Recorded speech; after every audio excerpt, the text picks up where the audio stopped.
మహిళలు అన్ని రంగాల్లో అభివృద్ధి సాధించాలని జిల్లా కలెక్టర్ అభిలాష్ అభినవ్ అన్నారు. కలెక్టరేట్లోని సమావేశ మందిరంలో మహిళా దినోత్సవాన్ని పురస్కరించుకుని డిఆర్జీఓ ఆధ్వర్యంలో మహిళా దినోత్సవ కార్యక్రమం ఏర్పాటు చేశారు. కలెక్టర్ హాజరవగా సమాఖ్య సభ్యులు పూల మొక్కలను అందించి స్వాగతం పలికారు. ముందుగా అతిథులు జ్యోతి ప్రజ్వలన చేసి కార్యక్రమం ప్రారంభించారు. ఈ సందర్భంగా కలెక్టర్ మాట్లాడుతూ మహిళలు స్వయం కృషితో రాణిస్తూ అన్ని రంగాల్లో రాణించాలన్నారు. నిర్మల్ జిల్లా స్వయం సహాయక సంఘాలకు జాతీయ స్థాయిలో అనేక అవార్డులు లభించాయని, ఇది ఎంతో గర్వకారణమైన విషయమని తెలిపారు. జిల్లా పేరును జాతీయ స్థాయిలో నిలబెట్టేందుకు గాను డిఆర్డీఓ విజయలక్ష్మి మహిళా సంఘాలకు అభినందనలు తెలిపారు. అదే ఉత్సాహంతో ముందుకు సాగుతూ భవిష్యత్తులో మరిన్ని అవార్డులు ప్రోత్సాహకాలు సాధించాలని ఆకాంక్షించారు.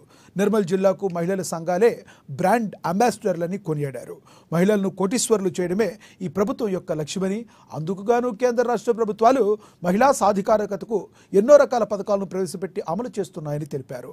పథకాలన్నింటినీ మహిళలు సద్వినియోగం పరుచుకుని వ్యాపారం, స్వయం ఉపాధి ఏర్పరచుకుని ఆర్థికంగా ఎదగాలన్నారు.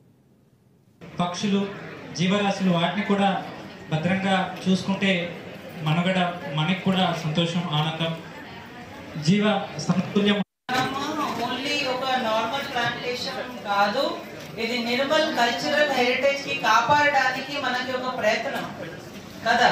అండ్ ఫారెస్ట్ డిపార్ట్మెంట్ ట్రై చేశారు, కానీ మీరు సక్సెస్ అయ్యారు.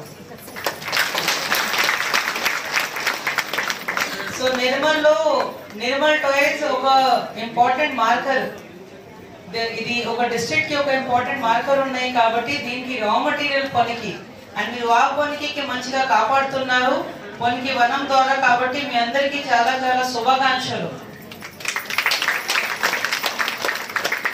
అట్ ద సేమ్ టైం ఇది ఏరియా ఎక్స్పాన్షన్ కూడా చేయాలి, ఎందుకంటే నిర్మల్ టాయ్స్ నెక్స్ట్ జనరేషన్ కి పొందాలి. కాబట్టి రా మెటీరియల్ చాలా ఇంపార్టెంట్ అండ్ రా మెటీరియల్ తయారు చేయడానికి ఇది పొనికి వనం ఇంకా ఎక్స్పాండ్ ఉండాలి.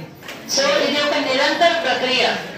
అంటే మీరు ఏదో బిజినెస్ చేసినా మీకు ఒక రోజులో పూర్తిగా లాభం రాదు, కానీ ఇది ఒక నిరంతర ప్రక్రియ. మీరు బిజినెస్ ఎక్స్పాండ్ చేస్తే ఇంకా మంచిగా మెటీరియల్స్ పెడితే డెఫినెట్ గా మీరు కోటేశ్వర్ అవుతారు. నాకు కూడా దీని మీద డౌట్ లేదు. అండ్ నా కోరిక ఏమంటే తెలంగాణలో మాక్సిమం కోటేశ్వర్ నిర్మల్ జిల్లా నుంచి ఉండాలి, అదే నా కోరిక.